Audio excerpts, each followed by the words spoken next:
نماز کے بعد کس طریقے سے آقا پر سلام پڑھا جاتا ہے، جو دلیل مانگتے ہیں بار بار، اس ویڈیو کو ضرور دیکھیں۔ مفتی سلمان نجری صاحب کو ضرور سنیں۔ لوگ بعض مجھ سے یہ سوال کرتے ہیں، مسجد اللہ کی ہے، عبادت اللہ کی ہے، سجدہ اللہ کا ہے، نماز پوری ہو جانے کے بعد سلام رسول کا کیوں ہوتا ہے؟ آپ یا رسول اللہ پکارتے ہیں، یا اللہ کیوں نہیں پکارتے؟ مسجدیں تو صرف اللہ کے لیے، عبادت صرف اللہ کی ہونی چاہیے، نبی کا سلام کیوں؟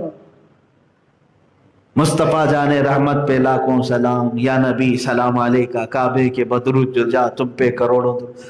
بعض لوگوں نے مجھ سے سوال بھی کیا، یہ سب چیزیں آپ کی پیدا کی ہوئی ہیں، مسجدوں میں یہ سب چیزیں کیوں ہو رہی ہیں، رسول کے لیے کیوں ہو رہی ہیں؟ اس کا پہلا جواب تو یہ ہے میرے عزیز، چل ٹھیک ہے، اعلیٰ حضرت کے سلاموں کو اگر تو نکال بھی دیا مسجد سے تو تیرے اتحیات میں سلام کیسے نکال پائے گا؟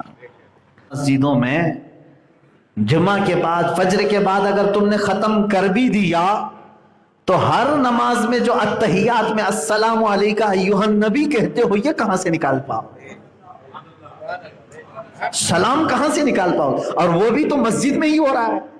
ارے میاں تجھے تو شکر کرنا چاہیے تھا، ہم سلام پھیرنے کے بعد، پوری نماز ہونے کے بعد کھڑے ہو کر کے سلام پیش کر رہے تھے، لیکن مولا کو یہ گوارا نہیں تھا، اس نے نماز میں ہی اپنے نبی کا سلام رکھ دیا۔ نماز میں اپنے نبی کا سلام رکھ دیا کہ تو نماز میں رسول پر سلام بھیج۔ اور سلام ہے کیا؟ درود ہی ہے نا۔ اب مجھے بتاؤ، اتحیات میں اشہد ان لا الہ الا اللہ پڑھتے ہو، اس کے بعد اشہد ان محمدً عبدہ ورسولہ ہو گیا، اس کے بعد کیا ہے؟ درود ابراہیمی پڑھتے ہو کہ اللہم صلی علی سیدنا محمد وعلی آل سیدنا محمد کما صلیت علی سیدنا ابراہیم وعلی آل سیدنا ابراہیم فی العالمین انک حمید مجید۔ آپ اتحیات کے بعد یہ درود پڑھتے ہیں، یہ بھی تو سلام ہے۔ درود و سلام اللہ نے نماز میں رکھ دیا تمہارے، تم بعد کے سلام کا اعتراض کرتے ہو۔ ایک تو جواب یہ ہے، اگر تم یہ اردو کے سلام نکال بھی دو گے، عربی کے سلام سے بھاگ نہیں پاؤ، کرنا پڑے گا تمہیں۔ دوسری بات تو یہ ہے کہ میرے عزیز، مسجد زرار جو مدینے میں بن رہی تھی، تیسری مسجد بن رہی تھی، منافقین بنا رہے تھے، وہ منافقین بھی تو عبادت ہی کے لیے کہہ رہے تھے نا، ہم یہاں نماز ہی پڑھیں گے، عبادت ہی کریں گے، رکوع سجدے ہی کریں گے، پھر بھی اس مسجد کو ختم کرنے کا حکم کیوں آیا؟ اس لیے کہ وہاں نبی کا ذکر وہ نہیں کرنا چاہتے تھے، حکم ہوا کہ جہاں نبی کا ذکر نہ ہو اس مسجد کو ہی ختم کر دو۔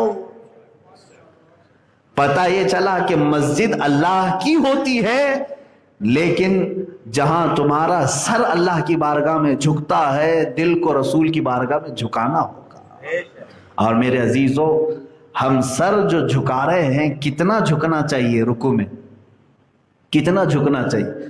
سجدے میں جا رہے ہیں، سجدہ، زمین پر پیشانی ٹیک رہے ہیں، یہ ساری جو ایکٹیویٹیز ہیں، کھڑے ہوئے پہلے، پھر رکوع میں گئے، پھر سجدے میں گئے، تم عبادت تو اللہ کی کر رہے ہو، لیکن یہ طریقہ کس نے بتایا تمہیں؟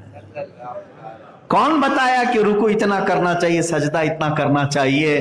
تمہیں اس چیز سے چھٹکارا نہیں، تمہیں کہنا ہوگا نبی نے اتنا رکوع کیا تھا اس لیے میں نے رکوع کیا، سجدہ رسول نے ایسا کیا تھا اس لیے میں نے سجدہ ایسے کیا۔ تو بات یہی ہے میرے عزیزو، عبادت اللہ کی ہوگی، طریقہ محمد رسول اللہ کا۔